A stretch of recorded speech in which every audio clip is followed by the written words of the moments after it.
Hello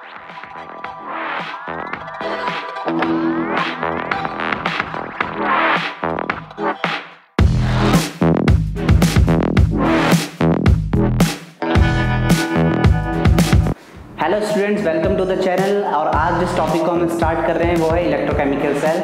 electrochemical cell में हम basically इसके बेसिक कॉन्सेप्ट्स लेंगे और बताएंगे कि ये किस तरह से वर्क करता है। तो आइए स्टार्ट करते हैं अपना topic.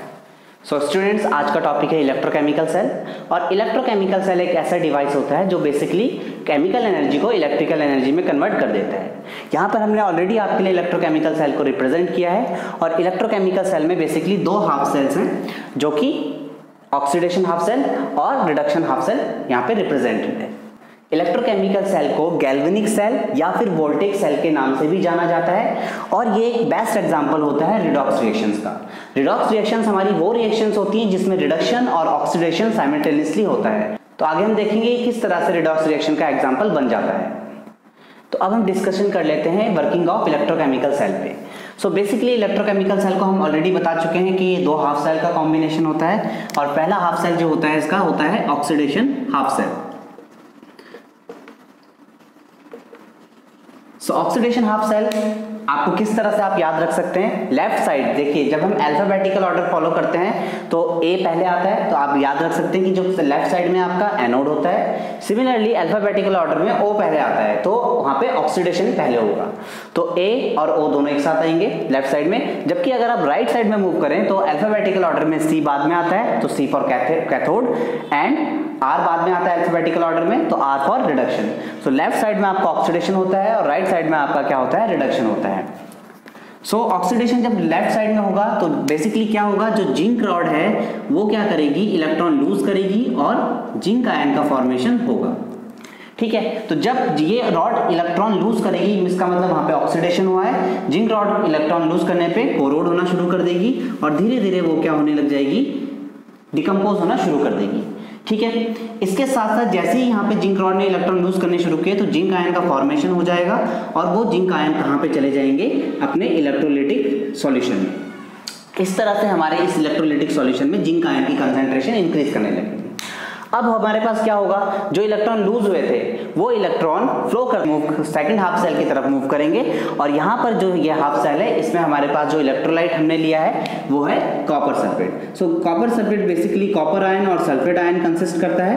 So reduction half cell में हमारे पास जो कॉपर आयंस प्रेजेंट थे वो क्या करेंगे, इलेक्ट्रॉन को गेन करेंगे और कॉपर मेटल डिपॉजिट करेंगे हमारा इस रॉड के पास। तो यहाँ पर कॉपर मेटल डिपॉजिट हो जाएगा।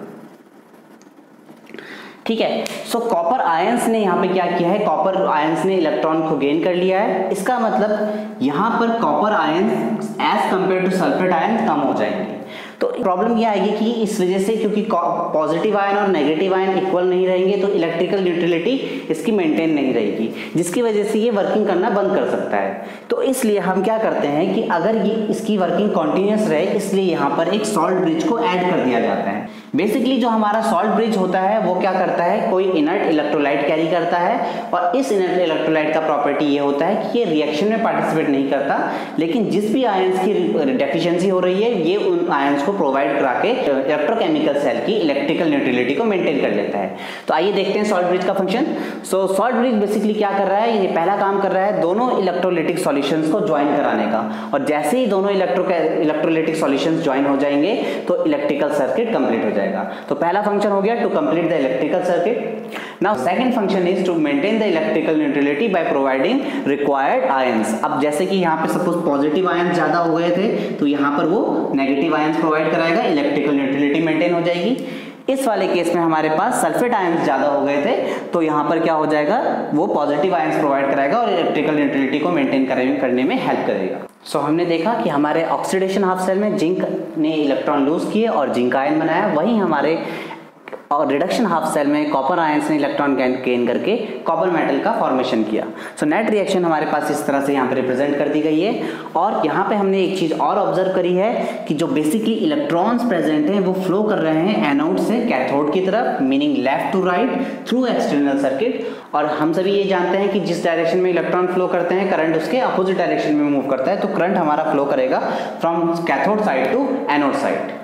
सो इलेक्ट्रोकेमिकल सेल में जो ऑब्जर्वेशंस हमें मिली हैं वो कुछ इस तरह से है that current flow through external circuit, current external circuit में फ्लो करेगा, जिंक सल्फेट आयन की कंसंट्रेशन इंक्रीज करेगी और वहीं कॉपर सल्फेट की कंसंट्रेशन डिक्रीज करेगी। जिंक रॉड अपना वेट लूज कर देती है और कॉपर प्लेट अपना क्या करती है, वेट गेन करती है, और जो हमारा सॉल्यूशन है वो इलेक्ट्रिकली न्यूट्रल रहता है। So examples of electrochemical cells are like mercury cell and dry cell. So students, आपको इलेक्ट्रोकेमिकल सेल का बेसिक कॉन्सेप्ट क्लियर हो गया होगा। अगर आपको वीडियो अच्छा लगा है तो वीडियो को लाइक करें, चैनल को सब्सक्राइब करें और बेल आइकन जरूर दबाएं जिससे कि आपको आने वाली वीडियोस की नोटिफिकेशन मिल जाए। Thank you.